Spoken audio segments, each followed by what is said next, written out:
बघा taste number 6. Taste number 6 ह्या जी एसमध्ये आपण बघा की 1 ते 15पर्यंतचे जे क्वेश्चन्स आहेत ते करंट अफेअर्सवर क्वेश्चन्स आहेत. मागच्या 5 टेस्टमध्ये आपण जे विषय राहिलेले आहेत आणि जे या वर्षाबरोबरमध्ये जे काही सर्वात महत्त्वाचे विषय आहेत ते विषय आपण प्रत्येक टेस्टमध्ये कव्हर करायचा प्रश्नाच्या स्वरूपात प्रयत्न केलेला आहे. आता हे जे विषय आहेत हे तुम्हाला बहुतेक लोकल पुस्तकामध्ये जे करंट अफेअर्सच्या पुस्तकात तुम्ही वाचता त्याच्यामध्ये सापडत नाहीत आणि आयोग ही आपल्याला माहिती आहे की लोकल पुस्तकं जे आपण वाचतो त्याच्यातून जास्त काही आपल्याला येतं किंवा येईल याची शक्यता आहे तशी कमी असते. आता पहिला क्वेश्चन बघा करंटचा. E100 पायलट प्रोजेक्ट जो जून 2021मध्ये ज्याचे पुणे इथे शुभारंभ झाला होता. आता हा शुभारंभ कोणाच्या हस्ते झाला होता तर पंतप्रधान नरेंद्र मोदी ठीक आहे PM यांच्या हस्ते हा झाला होता. तो पुढीलपैकी कशाशी संबंधित आहे. आता हा जूनमध्ये पर्यावरणाच्या दिवसाचं औचित्य साधून हा प्रोग्राम जो आहे तो लॉन्च करण्यात आला होता. हा बेसिकली प्रोग्राम कशाशी संबंधित होता तर तो इथेनॉलशी संबंधित होता. ठीक आहे. तर या E100 प्रोजेक्ट जे आहे याच्या अंडर इथेनॉलचं जे उत्पादन आहे आणि त्याचं वितरणचं संबंधी जी जाळं आहे त्या जाळ्याचा रोडमॅप जो आहे तो रोडमॅप यांनी दिलेला आहे. आणि याच दिवशी जो रोडमॅप फॉर इथेनॉल ब्लेंडिंगही देण्यात आलेलं म्हणजे 2020 ते 2025 भारताचं इथेनॉल ब्लेंडिंगचं जे रोडमॅप आहे ते रोडमॅप ही याच दिवशी देण्यात आलेलं आहे. आता इथेनॉल ब्लेंडिंग जे आहे आपल्याला माहिती आहे की 2014पर्यंत ते 1.5% आसपास पेट्रोलमध्ये इथेनॉल ब्लेंडिंग चालायचं.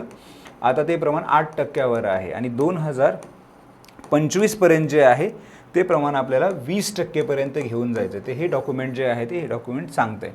तर हे जे प्रोजेक्ट आहे हे प्रोजेक्ट कशाशी संबंधित आहे तर इथेनॉलशी आहे. जागतिक पर्यावरण दिन जे आहे तर त्या दिवशीची थीम जी होती तर ती थीमसुद्धा काय होती या दिवशी promotion of biofuel for better एन्व्हायरमेंटच होती. आणि त्या दिवसाचं औचित्य साधून पंतप्रधानांनी हा रोडमॅप जो आहे तो रोडमॅप जाहीर केला आणि हे मिशन किंवा पायलट प्रोजेक्ट चालू केलं होतं. त्यामुळे 1चं उत्तर आहे पर्याय क्रमांक 2. प्रश्न क्रमांक 2 बघा. आता 2मध्ये काय केलं बघा की एका बाजूला जे आहेत त्या काही कोविड-19 व्हेरियंटची काही नावं दिलेली आहेत आणि उजव्या बाजूला जे दिलेलं आहे ते कुठल्या देशामध्ये सापडलं असं त्यांनी दिलेलं आहे. आता बघा की कोविडचे जे आहेत ही खूप सारी व्हेरियंट येऊन गेलेले आहेत. खूप सारे व्हेरियंट म्युटेशनमुळे काय होतं आहे काही बनत आहेत काही बिघडत आहेत बनत आहेत नष्ट होत आहेत. पण त्याच्यातली काही महत्त्वाची जी व्हेरियंट्स आहेत जे WHO वर्ल्ड हेल्थ ऑर्गनायझेशन जी आहे जी WHO जी आहे वर्ल्ड हेल्थ ऑर्गनायझेशन जे आहे त्यांनी जी व्हेरियंट्स आहेत जे घातक व्हेरियंट्स आहेत त्या घातक व्हेरियंट्सला की ज्याच्यावर नजर असायला पाहिजे अशी व्हेरियंट्स त्यांनी 2 कॅटेगरीमध्ये डिवाईड केलेली आहेत. एक व्हेरियंट ऑफ कन्सर्न म्हणून त्याला आपण म्हणतो आणि व्हेरियंट ऑफ इंटरेस्ट या 2 कॅटेगरीमध्ये त्यांनी व्हेरियंटला डिवाईड केलं आहे. आता इथे जी 4 व्हेरियंट दिली आहेत अल्फा बीटा गामा आणि डेल्टा ही जी व्हेरियंट आहेत ही व्हेरियंट ऑफ कन्सर्न आहेत. ठीक आहे. आणि व्हेरियंट ऑफ जे इंटरेस्ट आहेत की त्याच्यावर फक्त आपल्याला वॉच ठेवायचं आहे आणि ती कन्वर्ट नाही होणार की व्हेरियंट ऑफ कन्सर्नमध्ये त्याच्यासाठी की ते घातकच आहेत पण ते तुलनेने कमी आहेत आणि ते आपल्या नजरेस पडायला पाहिजे अशी व्हेरियंट जी आहे ती व्हेरियंट ऑफ इंटरेस्टमध्ये आहेत पण जी घातक आहेत ज्याचं मृत्यूचं प्रमाण वाढू शकतं अशी जी व्हेरियंट आहेत ती व्हेरियंट ऑफ कन्सर्न आहेत. आता व्हेरियंट ऑफ कन्सर्न आतापर्यंत WHOने किती जाहीर केलेले आहेत तर ती 4च आहेत. अल्फा आहे बीटा आहे गॅमा आहे डेल्टा आणि आता लेटेस्ट जो ह्याच्यामध्ये ॲड झालेला आहे व्हेरियंट ऑफ कन्सर्न जो आहे तो आहे ओमिक्रॉन. ठीक आहे. ह्या लक्षात ठेवा की ओमिक्रॉनसुद्धा आता याचं ओमिक्रॉनचं सुद्धा मागच्या महिन्यामध्ये व्हेरियंट ऑफ कन्सर्नमध्ये ॲडिशन झालेलं आहे. आता हे सगळे कुठे कुठे सापडले म्हणजे सर्वात प्रथम कुठं सापडलेलं आहे. आता समजा अल्फा आहे तर अल्फा पहिल्यांदा कुठं सापडला होता तर ब्रिटनमध्ये सापडलेला होता. आता बीटा आहे तर बीटा कुठं सापडलेला होता दक्षिण आफ्रिकेमध्ये सापडला होता. गामा कुठं सापडला होता तर ब्राझीलमध्ये सापडला होता. डेल्टा कुठं सापडलेला होता तर तो भारतात सापडलेला होता. आता ह्याच्यासोबत व्हेरियंट ऑफ इंटरेस्ट जो आहे आता ही सगळी जी नावं आहेत तर ती ग्रीक अल्फाबेटनी नावं दिलेली आहेत. बघा ही सगळी जी नावं दिलेली आहेत ती काय आहेत Greek alphabet. Variant of concern जी आहे ती 4 आणि आता 5 झालीत ओमिक्रॉन सहित. पण आता हे एरिया व्हेरियंट ऑफ इंटरेस्ट जे आहे त्या व्हेरियंट ऑफ इंटरेस्टमध्ये एप्सिलॉन असेल तुमचं झेटा असेल इटा असेल थीटा असेल. ठीक आहे. कापा असेल लॅम्बडा असेल मू असेल. ठीक आहे. MU हा नवीन व्हेरियंट आहे जो लास्ट सप्टेंबर महिन्यामध्ये आलेला आहे आणि हा कापा नावाचा जो व्हेरियंट आहे तो सुद्धा त्याचं ओरिजिन काय आहे भारतात आहे. जो व्हेरियंट ऑफ इंटरेस्ट समजा भारतामध्येच आपण म्हणू की कुठला व्हेरियंट आपल्याला आढळला तर कापा एक आहे जे आणि दुसरं कुठलं आहे तर दुसरं आहे डेल्टा आहे. आपल्याला हे 5 तरी ॲटलिस्ट माहिती असायला पाहिजे की जो व्हेरियंट ऑफ कन्सर्न आहे. त्यामुळे 2चं उत्तर आहे पर्याय क्रमांक 1, जे आपण जर हेच ऑप्शन आपण बघितले तर. क्वेश्चन नंबर 3 बघा. साहित्यातील नोबेल 2021 विजेते अब्दुल रझाक गुर्ना यांच्याबाबत योग्य विधानाची निवड करा. आता बघा, हे अब्दुल रझाक गुर्ना जे आहेत हे टांझानियन होते. हे करेक्ट आहे. ज्येष्ठ साहित्यिक असून विस्थापित लोकांच्या जीवनातील वसाहतवादाचा पगडा शोधण्याच्या कामासाठी गुर्ना यांना नोबेल देण्यात आलेला आहे. हे करेक्ट आहे. आता त्यांनी बघा की जवळजवळ 10 कादंबऱ्या आहेत. ठीक आहे, 10 कादंबऱ्या आणि अनेक ज्या आहेत मेनी स्टोरीज ज्या आहेत त्या त्यांनी स्टोरीज लिहिल्या आहेत, पण प्रॉमिनंट त्यांच्या 10 कादंबऱ्या आहेत. 1994 पॅराडाईज या त्यांच्या कादंबरीला बुकर पारितोषिक देण्यात आलं होतं. तर त्यांना बुकर पारितोषिक जे आहे ते देण्यात आलेलं नव्हतं, पण ती रिकमेंड केली होती. बुकर पारितोषिकाच्या शर्यतीमध्ये ही पॅराडाईज होती. त्यामुळे ब विधान जे आहे ते कसं आहे, चुकीचं आहे. Memory of departure, pilgrim way, admiring silence, the last gift, alternatives इत्यादी त्यांच्या गाजलेल्या कादंबऱ्या आहेत. तर हे जे विधान आहे हे विधान करेक्ट आहे. मेमरी ऑफ डिपार्चर ही त्यांची पहिली कादंबरी आहे, लक्षात ठेवा. ती कधी लिहिली गेलेली आहे तर ती 1987 साली ती लिहिली गेलेली आहे. ठीक आहे. आता हे साहित्यातील नोबेल जे आहे आत्तापर्यंत साहित्यातील नोबेल किती वेळा दिलेला आहे, 117 वेळा दिलेला आहे. आणि इंटरेस्टिंग फॅक्ट आहे की या 117 पैकी 16 वेळा जे आहे ते साहित्याचं नोबेल हे महिलांना याच्यात मिळालेलं आहे. ठीक आहे. तर याच्याबद्दल ॲडिशनल जी इन्फॉर्मेशन आहे ती आपल्याला माहीत पाहिजे. त्यांनी 10 कादंबऱ्या लिहिलेल्या आहेत. 67व्या राष्ट्रीय चित्रपट पुरस्कारबाबत योग्य विधानाची निवड करा. बघा, आता हे नॅशनल फिल्म अवॉर्ड्सच्या बाबतीमध्ये क्वेश्चन आहे. रजनीकांत यांना दादासाहेब फाळके पुरस्कारांनी सन्मानित करण्यात आलं, हे करेक्ट आहे. सिक्कीमला चित्रपटासाठी अनुकूल राज्य म्हणजेच मोस्ट फिल्म फ्रेंडली स्टेट म्हणून गौरवण्यात आलं, हेही विधान करेक्ट आहे. पर्यावरणावरील सर्वोत्कृष्ट चित्रपट म्हणून वॉटर बुरियल याला पुरस्कार देण्यात आला, तर हे मोनपा, तर हे पण करेक्ट आहे. आता ही मोनपा जी आहे, मोनपा ही आसाममधली जमात आहे, जनजाती आहे, ज्याच्यामध्ये एक ट्रॅडिशन आहे. ट्रॅडिशन आहे म्हणजे काय की आपल्याकडे प्रेत जे आहे, माणूस मेल्यानंतर त्याचं जे प्रेत आहे एकतर आपल्याकडे जाळलं जातं किंवा पुरलं जातं. पण ती मोनपा समाजामध्ये ट्रॅडिशन आहे की त्या प्रेताचे तुकडे केले जातात आणि ते पाण्यात माशांसाठी अन्न म्हणून दिलं जातं. त्याच्यावर ही मूवी आहे, वॉटर बुरियल जी नावाची आहे. तर ही मोनपा, तर त्याला जे आहे त्याला स्वर्णकमळ देण्यात आलेलं आहे. आणि वॉटर बुरियलचा जो डायरेक्टर होता तो कोण होता, शांतनू सेन होता. ठीक आहे. तर हे आसाममधील मोनपा जमातीचा एक रीतिरिवाजावर बनलेली ही जी आहे मूवी आहे. ठीक आहे. आणि हे ॲक्च्युली हे आसाममधल्या ज्या नॉवेल्स आहे त्या नॉवेल्सवर बनलेली मूवी आहे आणि तिथं ही प्रथा आहे. ठीक आहे. थर्ड आहे सामाजिक विषयांवर सर्वोत्कृष्ट चित्रपट म्हणून ताजमहल. नाही, सामाजिक विषयावर सर्वोत्कृष्ट चित्रपट जो मराठी निवड झालेली आहे ती आनंदी गोपाळ. ठीक आहे, या चित्रपटाला झालेली आहे. त्यामुळे हे डी विधान जे आहे ते डी विधान अयोग्य आहे. आणि ताजमहल जो आहे तो राष्ट्रीय एकात्मतेवरचा सर्वोत्कृष्ट चित्रपट म्हणून देण्यात आलेला. मराठी चित्रपट ताजमहल, पण तो राष्ट्रीय एकात्मतेचा मतेवरील सर्वोत्कृष्ट चित्रपट म्हणून ताजमहलला नॅशनल अवॉर्ड देण्यात आलेला आहे. पण सामाजिक विषयावरील सर्वोत्कृष्ट चित्रपट म्हणून कोणाला देण्यात आलेला आहे, आनंदी गोपाळ. त्यामुळे डी विधान चुकीचं आहे. ए आणि बी आणि सी सर्व करेक्ट आहे. तर 4चं उत्तर येतं पर्याय क्रमांक 2. 5 बघा, पुढील दिलेली विधाने विचारात घ्या. जागतिक पर्यावरण दिनी चे औचित्य साधून रायमोनाला राष्ट्रीय उद्यान म्हणून घोषित करण्यात आले. हे करेक्ट आहे. ठीक आहे की जागतिक पर्यावरण दिनाच्या दिवशीचं औचित्य साधून रायमोना जो आहे ला नॅशनल उद्यान म्हणून घोषित करण्यात आलेलं आहे, राष्ट्रीय पार्क. तर हे करेक्ट आहे. रायमोना राष्ट्रीय उद्यानाच्या उत्तरेला भूतानमधील फेप्सू वन्यजीव अभयारण्य, पश्चिमेला पश्चिम बंगालमधील बक्सा व्याघ्र प्रकल्प आणि पूर्वेला मानस राष्ट्रीय उद्यान हे आहे. ही करेक्ट आहे. आपण जर हे बघितलं की हे आसाम राज्यामध्ये स्थित आहे रायमोना नॅशनल पार्क आणि तो BTR रिजनला आहे. BTR म्हणजे काय, बोडोलँड टेरिटोरियल रिजन ज्याला आपण म्हणतो, BTR. ठीक आहे. याच्यामध्ये किती जिल्हे, 4 जिल्हे आहेत. आणि तुम्ही जर हे रायमोनाचं स्थान जर बघितलं तर अशी भूतानची बाँड्री आहे आणि खाली आसाम आहे.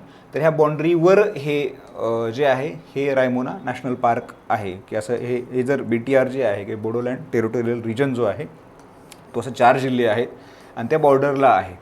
त्यामुळे हे जे विधान आहे त्या पश्चिमेला जे आहे बक्सार आहे, पूर्वेला ही मानस आहे. आणि त्या मानसच्या परत भूतानची जी ट्रान्झिशन बाँड्री आहे, जी भूतानचा प्रदेश आहे, तिथं रॉयल मानस नावाचं त्यांचं नॅशनल पार्क आहे आणि हे ट्रान्झिशन बॉर्डर आहे. त्यामुळे हे विधान जे आहे हे विधान कसं आहे, करेक्ट आहे. त्यानंतर सी विधान जे आहे की मध्य प्रदेश व अंदमान निकोबार नंतर सर्वाधिक राष्ट्रीय उद्यान असलेल्या आसाम राज्यात हे आहे.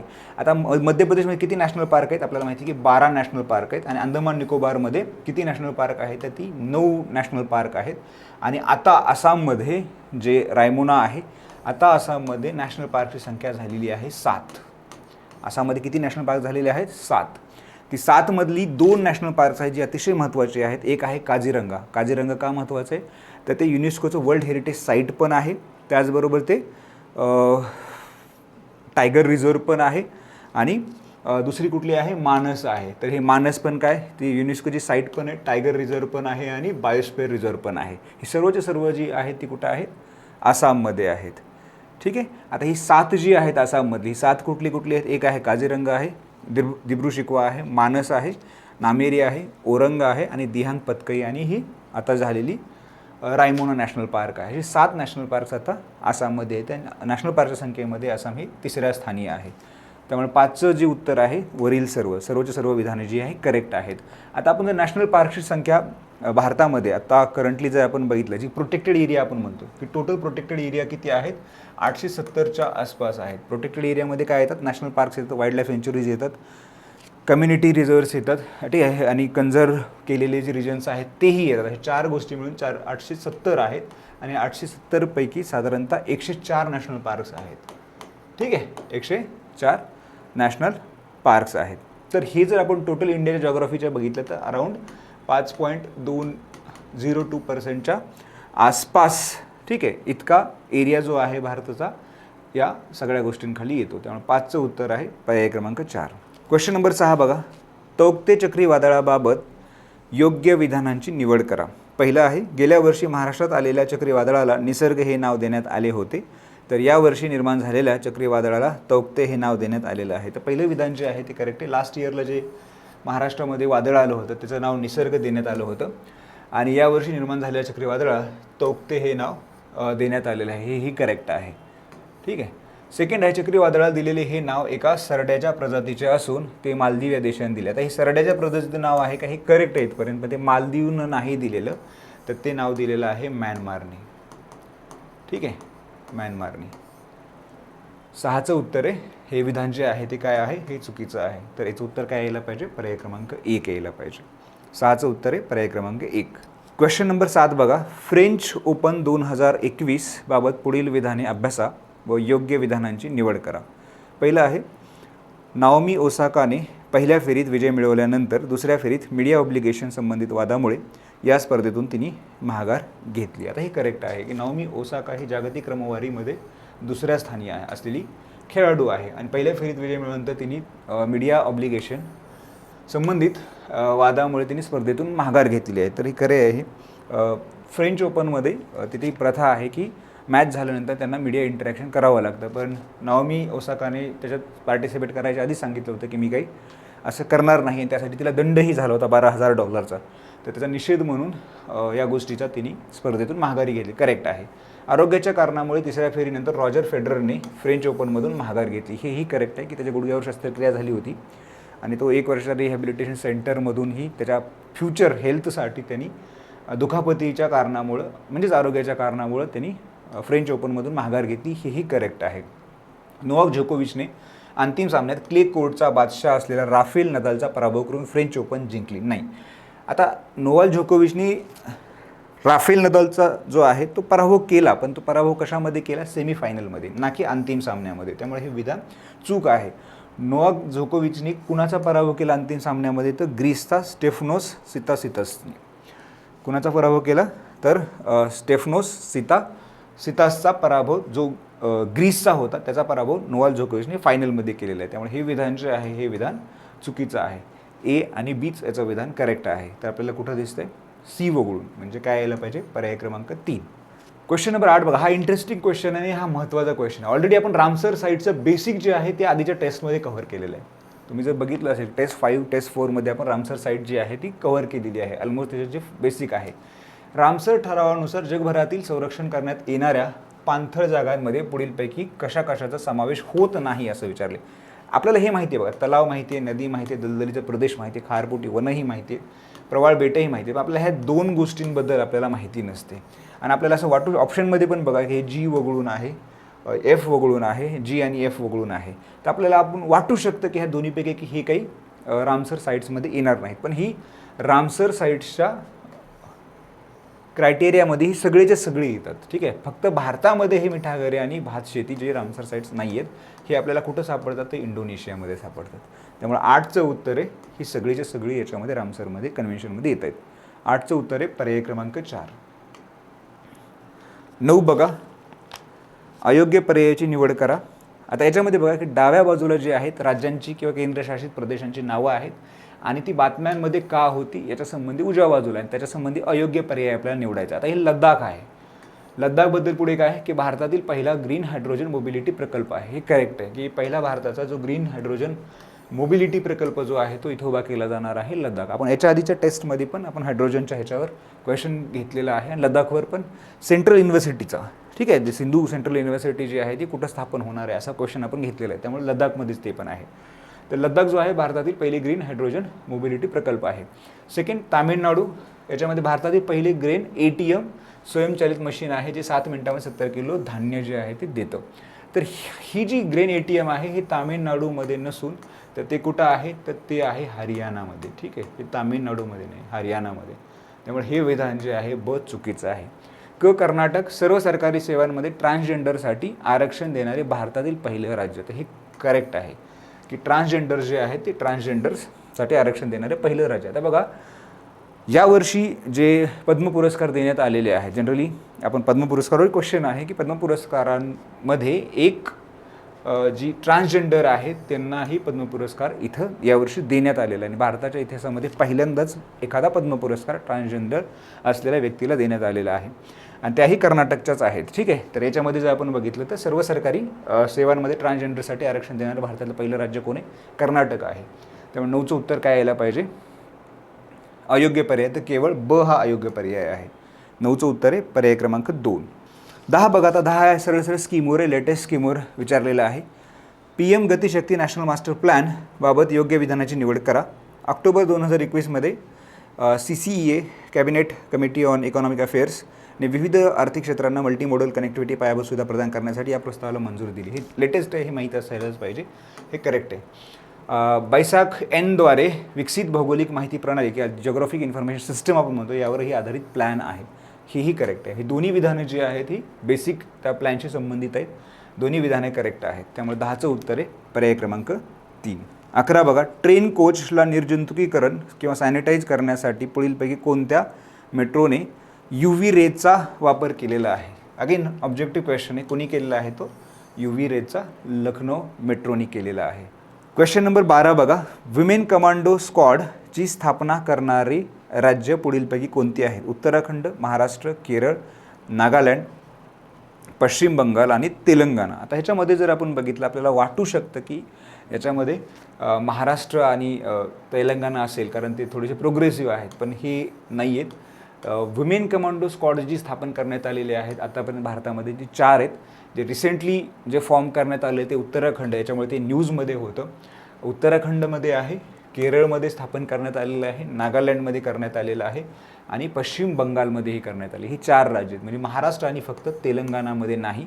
आता म्हणजे काय B आणि F वगळून बाकी सगळे यायला पाहिजेत.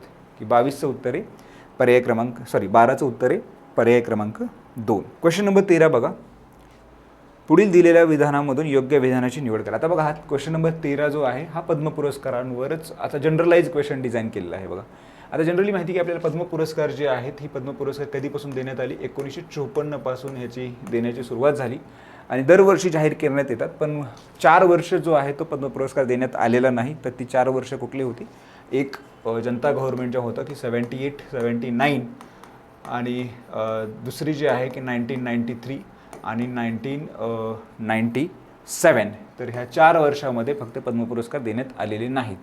आता 2020 पहिलं विधान बघा की 2021 जनरली पद्म पुरस्कार जे आहे ते 26 जानेवारीला दरवर्षी जाहीर केले जातात आणि त्याचं वितरण जे आहे ते जनरली मार्च किंवा एप्रिलच्या महिन्यामध्ये केलं जातं. पण यावर्षी करोनामुळे त्याचं वितरण जे आहे ते लेटेस्ट झालेलं आहे की मागच्या महिन्यामध्ये त्याचं वितरण झालेलं आहे, त्यामुळे ते न्यूजमध्ये आपल्याला प्रकर्षाने जास्त जाणवलेलं आहे. 13चं बघा, फर्स्ट विधान, 2021 वर्षामध्ये एकूण 119 पद्म पुरस्कार देण्यात आले, ज्यामध्ये 10 व्यक्तींना पद्मभूषण, 7 व्यक्तींना पद्मविभूषण देण्यात आलेलं आहे. तर 119 पुरस्कार देण्यात आले, हे करेक्ट आहे. 10 व्यक्तींना पद्मभूषण आणि 7 व्यक्तींना जे पद्मविभूषण देण्यात आलेलं आहे, हे विधान जे आहे ते करेक्ट आहे. या पुरस्कार मिळालेल्या 119 व्यक्तींमध्ये 29 महिला आहेत आणि 1 ट्रान्सजेंडर आहे. ठीक आहे, म्हणजे मग म्हटलं की ट्रान्सजेंडरना मिळत, तर त्या ट्रान्सजेंडरचं नाव काय आहे, तर त्यांचं नाव आहे मजम्मा जोगाठी. ठीक आहे, मजम्मा जोगाटी यांना पुरस्कार, पद्मश्री पुरस्कार देण्यात आलेला आहे. भारतामध्ये पहिल्यांदाच एखाद्या ट्रान्सजेंडर व्यक्तीला पद्म पुरस्कारांनी गौरव करण्यात आलेला आहे. त्यामुळे हेही विधान आहे की 29 महिला आहेत, तर हे करेक्ट आहे. ही दोन्ही विधानं जी आहेत ती करेक्ट आहेत. 13चं उत्तर आहे पर्याय क्रमांक 3. अयोग्य पर्यायाची निवड करा. 13वे ब्रिक्स समिट भारत. तर 13व्या ब्रिक्स समिटचा जो अध्यक्षपद जे होतं ते म्हणजे भारतातच ते जे आहे ते झालेलं आहे आणि त्याचा अध्यक्षही भारतच होता. वैश्विक कोविड-19 शिखर परिषद हे अमेरिकेतच झालेली आहे, पण याचं जे अध्यक्ष होते ते भारताचे पंतप्रधान होते. ठीक आहे, तर हेही करेक्ट आहे. शांघाय सहकार्य संघटना संमेलन तजाकिस्तान, तर हे पण तजाकिस्तानमध्येच झालेली आहे, हे पण करेक्ट आहे. आता हे वातावरण बदलावरील जे संमेलन होतं, जे COP26 या नावाने प्रसिद्ध आहे, ते स्कॉटलँडमध्येच झालेलं आहे. कुठं आहे? ग्लासगो शहरामध्ये झालेलं, जे लेटेस्ट झालेलं आहे, जिथं आपण पंचामृत दिलेलं आहे. म्हणजे भारताचा जो जसं पंचशील आपण दिलं होतं भारत चायनामध्ये, तसं तिथं आपण पंतप्रधान नरेंद्र मोदींनी भारताचा प्लॅन जो आहे तो पंचामृत म्हणून फेमस आहे. लक्षात ठेवा, पंचामृत काय आहे असं म्हणून येऊ शकतं, तर त्यासाठी ही ग्लासगो लक्षात ठेवा, जे भाषणामध्ये त्यांनी केलेलं आहे. किंवा भारताचा जो क्लायमेट चेंज संबंधी जी रोडमॅप आहे, त्या रोडमॅप पंचामृतनी त्यांनी सांगितलेलं आहे. वातावरणाचे बदल हे करेक्ट आहे. ही सगळी जी विधानं आहेत ती सगळी विधानं करेक्ट आहेत. तर त्यांनी विचारले आपल्याला अयोग्य पर्यायाची निवड करा. त्याच्यामध्ये एकही विधान जे आहे ते अयोग्य नाही, त्यामुळं याचं उत्तर आहे यापैकी नाही. 14चं उत्तर आहे पर्याय क्रमांक 4. 15 बघा, पुढील विधाने विचारात घ्या व योग्य विधानांच्या पर्यायाची निवड करा. पहिलं आहे, पश्चिम बंगाल हे भारतातील सर्वात मोठे तांदूळ उत्पादक राज्य आहे. तर पश्चिम बंगाल हे भारतातील सर्वात मोठे तांदूळ उत्पादक राज्य आहे, हे करेक्ट आहे. सेकंड आहे की बाओधान ही तांदळाची लोहसमृद्ध जनुकीय सुधारित वाण आहे. तर हे बाओधान जी आहे ही तांदळाची लोहसमृद्ध वाण तर नक्कीच आहे, पण ती जनुकीय सुधारित वाण नाही आहे. ती तांदळाची समृद्ध आहेच, हे आसाममध्ये. ठीक आहे, हे बाओधान जे आहे हे आसामच्या ब्रह्मपुत्रा खोऱ्यामध्ये लागवड करण्यात येणारा जो भात आहे तो भात आहे आणि तो आयर्न रिच आहे. ठीक आहे, म्हणजे लोहसमृद्ध भात आहे आणि तो ट्रॅडिशनल वेनी किंवा हे ट्रॅडिशनल त्यांचं बियाणं आहे, ना की हे सुधारित वाण आहे. त्यामुळे हे विधान जे आहे ते चुकीचं आहे. ब्लास्ट रोग हा भात पिकांवर पडणारा बुरशीजन्य रोग आहे. तर हे विधान जे आहे ते करेक्ट आहे. हे कशामुळे न्यूजमध्ये होतं की याचं एक्सपोर्ट्स संबंधी चालू झालेलं आहे आता एक्सपोर्ट. ठीक आहे, भारताने आता स्पेसिफिकली राईसच्या बाबतीमध्ये किंवा जॉग्राफिकल इंडिकेटर्सच्या बाबतीमध्ये ब्रँडिंग करायला चालू केलेलं आहे. तर ही बाओधान जी आहे ती तांदळाची आयर्न रिच असलेली वाण आहे. त्यामुळे हे विधान जे आहे हे की जनुकीय सुधारित वाण आहे, हे चुकीचं आहे. त्यामुळे 15चं उत्तर काय यायला पाहिजे? विधान ए आणि सी. ए आणि सी कुठे? तर पर्याय क्रमांक 4 आहे.